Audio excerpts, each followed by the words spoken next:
को गहराइयों तक छू जाने वाली। एक बार स्वर्ग में विचरण करते हुए कृष्ण और राधा एक दूसरे के सामने आ गए। विचलित से कृष्ण, प्रसन्नचित से राधा। कृष्ण सकपकाए, राधा मुस्कुराई।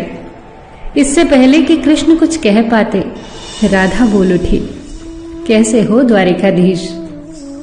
जो राधा उन्हें कान्हा कान्हा कहकर बुलाती थी, उसके मुख से द्वारिकाधीश का संबोधन कृष्ण को भीतर तक घायल कर गया।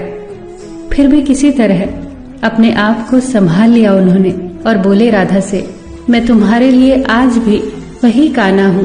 तुम तो मुझे द्वारिकाधीश मत कहो। आओ बैठते हैं।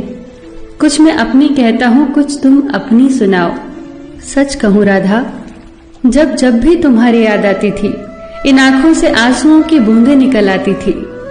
राधा बोली, मेरे साथ ऐसा कुछ नहीं हुआ। न तुम्हारी याद आई, न आंखों से आंसू बहा, क्योंकि हम कभी तुम्हें भूले ही कहां थे। जो तुम याद आते, इन आंखों में तो सदा तुम ही थे। कहीं आंसुओं के साथ निकल न जाओ, इसलिए रोते भी नहीं थे। कान्हा, प्रेम से अलग होने पर तुमने क्या खोया, इसका एक आईना दिखाऊं तुम्हें। कुछ कड़वे सच प्रश्न सुन पाओ तो सुनाऊं। कभी सोचा है इस तरक्की में तुम कितने पिछड़ गए।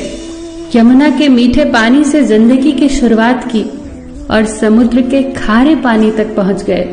एक उंगली पर चलने वाले सुदर्शन चक्र पर भरोसा कर लिया और 10 उंगलियों पर चलने वाली बांसुरी को भूल गए।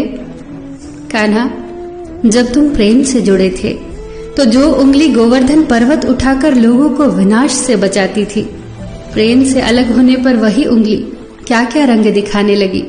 सुदर्शन चक्र उठाकर विनाश के काम आने लगी। कान्हा और द्वारिकाधीश में क्या अंतर होता है बताऊं? कान्हा होते तो तुम सुदामा के घर जाते, सुदामा तुम्हारे घर नहीं आता। युद्ध में और प्रेम में यही तो फर्क होता है। युद्ध में आप मिटाकर जीतते हैं और प्रेम में आप मिटकर जीतते हैं। कान्हा, प्रेम में डूबा हुआ इंसान दुखी तो रह सकता है, पर किसी को दुखी नहीं कर सकता। आप तो कई कलाओं के स्वामी हो, स्वप्न दूरदृष्टा हो, गीता जैसे ग्रंथ के दाता हो, पर आपने ये क्या निर्णय लिया? आपने अपनी पूरी सेना कौरवों को सौंप दी और अपने आप को पांडवों के साथ कर लिया। सेना तो आपकी प्रजा थी, राजा तो पालक होता है, उसका रक्षक होता है। आप जैसे महाज्ञानी उस रथ को चला रहे थे जिस पर बैठा अर्जुन आपकी प्रजा को ही मार रहा था। अपनी प्रजा को मरते देख आप में करुणा नहीं जगी, क्योंकि आप प्रेम से शून्य हो चुके थे। आज भी धरती पर जाकर देखो, आपकी द्वारिकाधीश वाली छवि को ढूंढते रह जाओगे। हर जगह, हर मंदिर में मेरे ही साथ खड़े नजर आओगे। मैं जानती हूं कान्हा, लोग गीता के ज्ञान की बात करते हैं, उसके महत्व की बात करते हैं, पर धरती के लोग युद्ध वाले द्वारिकाधीश पर नहीं, प्रेम वाले कान्हा पर भरोसा करते हैं। गीता में मेरा दूर दूर तक नाम नहीं है, पर आज भी लोग उसके समापन पर राधे राधे कहते हैं। ये कहानी काल्पनिक जरूर है, पर इसके भीतर छिपी सीख बहुत महत्वपूर्ण है।